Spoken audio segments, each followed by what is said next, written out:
What's going on, everybody? Welcome into the Bills Chat halftime show. The Bills lead the Panthers by a score of 19-3. I agree with this very first comment. The defense came to play. They came to play indeed. You saw a turnover forced on a Greg Rousseau forced fumble recovered by Christian Benford. The end of the half, another exciting moment there. Andy Dalton. You always want to have a veteran quarterback, right? Because you figure the veteran can come in and make smart plays and kind of steady the ship. Andy Dalton is doing everything but that. What a horrendous sack he took at the end of the half. It all adds up to a Bills 19-6 lead. It's been the James Cook show. Holy cow. 12 carries for 153 yards and a touchdown. Obviously, the very long touchdown run. But for me, offensively, the story of the game has just been how great the run blocking has been. It felt like every single time the Bills ran the ball, the offensive line was 5 yards down the field, and it was possible to break a very, very explosive run. Passing game, not a whole lot there. I guess if you want to be optimistic, you could say not a whole lot needed. But, you know, Stokes brings up a good point here. Is Josh afraid of his pass catchers? Does not seem like he trusts them at all. I am not impressed with Josh Allen in this game. And I understand that he's down Joshua Palmer. I understand that we're all pretty negative about the weapons here. But despite the fact that the Bills scored 19 points in this first half, there's a laundry list of Josh Allen mistakes. He had Ray Davis open in the flat, made the ball way too difficult to catch. That may have been Ty Johnson, but way too difficult to catch. And he's falling down to catch it. That could have advanced the sticks. There was a play where you had Kincaid and Keon Coleman running essentially a dagger concept over the middle of the field, and Josh Allen just airmails the ball in between both of them. They both were wide open, very easy pitch and catch completion, and Josh Allen missed it. There's been multiple instances of Josh Allen just locking onto his receiver from the snap to throw, and it's been easy pass breakups for the defense. And then, the very first drive of the game ends where there's a free blitzer, but we know enough about football now to know that that is just as much on the quarterback as it is on the offensive line. I also feel like we're seeing Josh Allen do the try to do a little bit too much. There, that third down sack he took was reminiscent of rookie year Josh Allen. And a thought I've had in my head that I've been a little bit hesitant to say out loud. Does it seem like Josh Allen is not escaping some of these situations like we've seen him escape before? I know he's 29 years old. That's hardly 45, but the Bills have had this physical freak of a quarterback, and I don't want to say that he's outside of his athletic prime. That's not what I'm trying to say. But at least this season, it doesn't feel like he's been able to make as much magic happen with his feet like we've seen in the past. And maybe I just took for granted how many times you'd see a free blitzer coming at Josh Allen and you'd almost laugh at the defense like, good luck. Well, this year the defense is getting him down a little bit more at an alarming rate. And we're not seeing those created off script plays, but we all agree this team needs more weapons. All right, the McChronicles here. To answer your question in the title, secondary still sucks. Receivers can't get separation still. Everything else, though, actually better. Very impressed with the coaching staff to this point in time. Max Harrison has gotten some run. He's not playing over Tre'Davious White, but he's had 2 or 3 drives so far. You see him bring the juice. You see him have a little bit of an attitude out there every time they throw at him and it's incomplete. I love the fact that they are putting Max Harrison in this game. He is certainly not ready for a full diet of snaps at this point in time. He missed most of training camp, but there's only so much you can do to onboard him during the practice week. I give the Bills credit for letting him get these live reps in actual games and take a series and then go watch Tre'Davious White for a couple series. I love that. And then I also want to go to what Mr. Tattoo says. I love seeing Hancock out there too. I agree.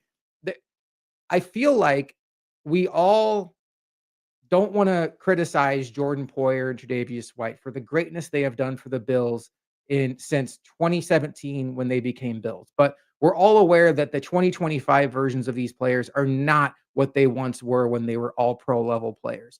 Jordan Hancock is a player that absolutely popped in preseason. It felt like he was on the trajectory to be a steal for a 5th round pick. And then unfortunately he got hurt. But now with the massive decline of Taylor Rapp And then you have Jordan Poyer as your backup option. I love seeing Jordan Hancock out there getting some snaps. And he did make a touchdown saving tackle, one that we've seen Taylor Rapp miss multiple times this season.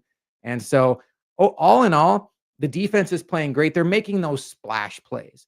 You can see where, if you look at the statistics, I don't even know. Andy Dalton is 8 for 14 for 100 yards. Rico Dowdle, 7 carries for 52 yards. You don't like that yards per carry. And Tet McMillan, 4 for 63. Whoever he's on, it seems like he's open. And then it also feels like they've picked on Taron Johnson a little bit there. And Andy Dalton, the way this game is going, the way this game is probably going to end, assuming things don't come off the rails, is the Bills are going to win this game. And we're still not really going to know much more about this team, right? Because at the end of the day, we all thought it was possible that Andy Dalton would come in and give this team a spark. That has not happened.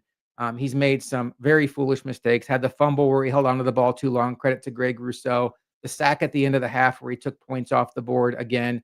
Just Dalton has to be a Bills fan. He's been part of Bills history.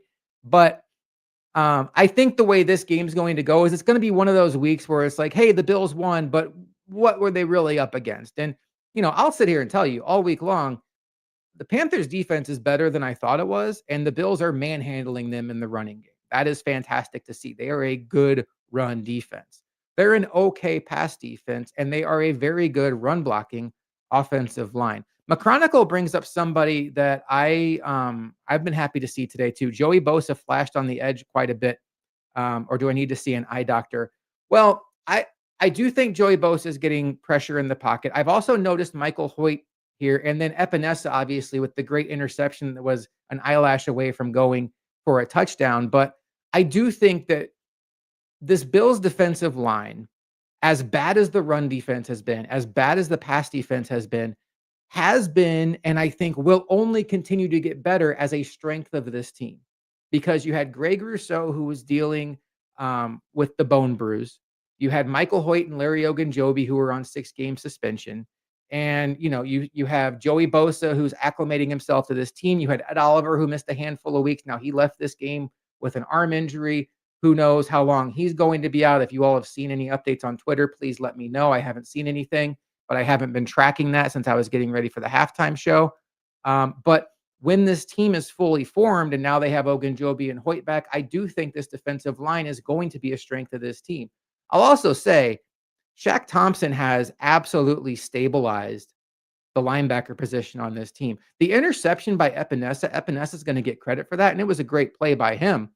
But that was Shaq Thompson recognizing what the offense was in pre-snap, alerting everybody on the field, getting them in position, and making everybody aware of that little screen pass they were going to throw. And it's no accident that that play was there to be made. I think Shaq Thompson is going to go down as one of the more underrated signings of Brandon Beane's career if he can stabilize this linebacker position, especially because Matt Milano was also not able to get up for this game today. He is out. So, do I have that right? Milano, Bernard. Yeah.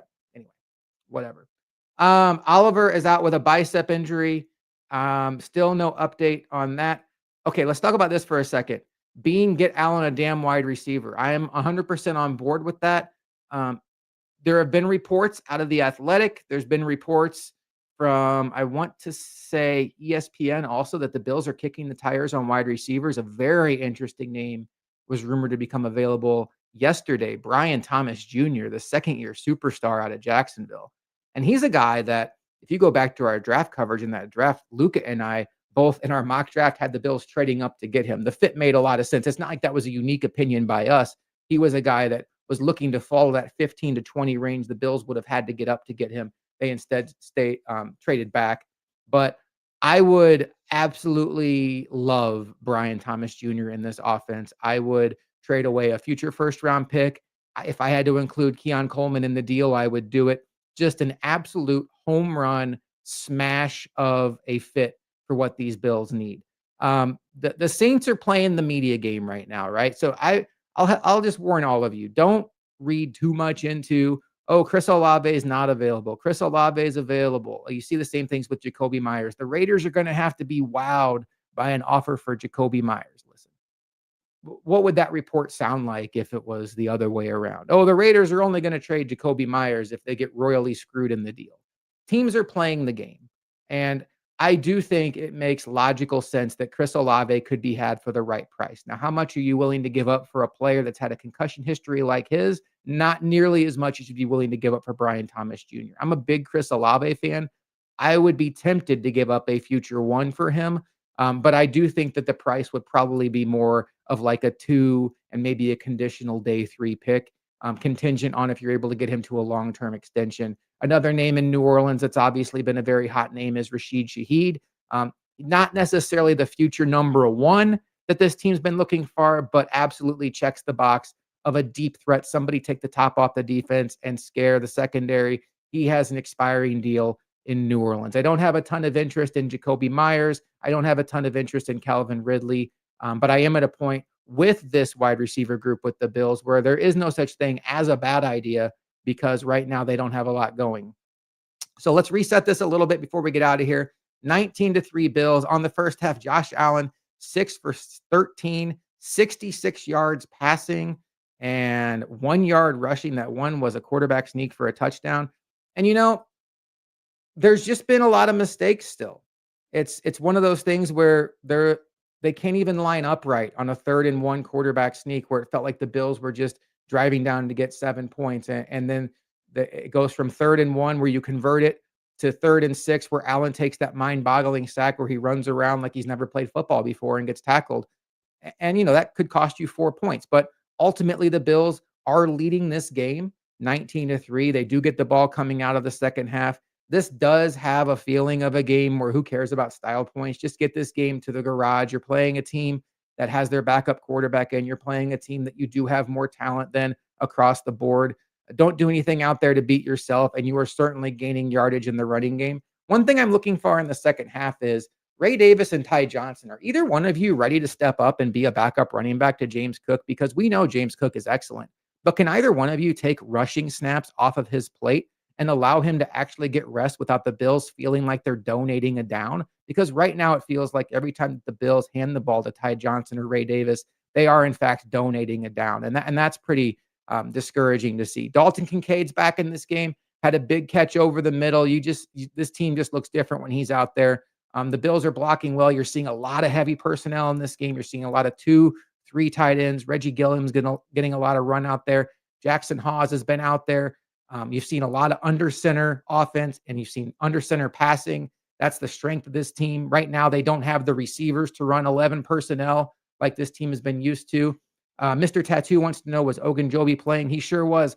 All the guys that came back as reinforcements this week, Mr. Tattoo, are out there. Ogunjobi, Hoyt, Maxwell Harrison, they're all out there. So to me, that's as weird as it is to say, because the Bills have Josh Allen and the second half is starting. I see that. I'm going to get out of here.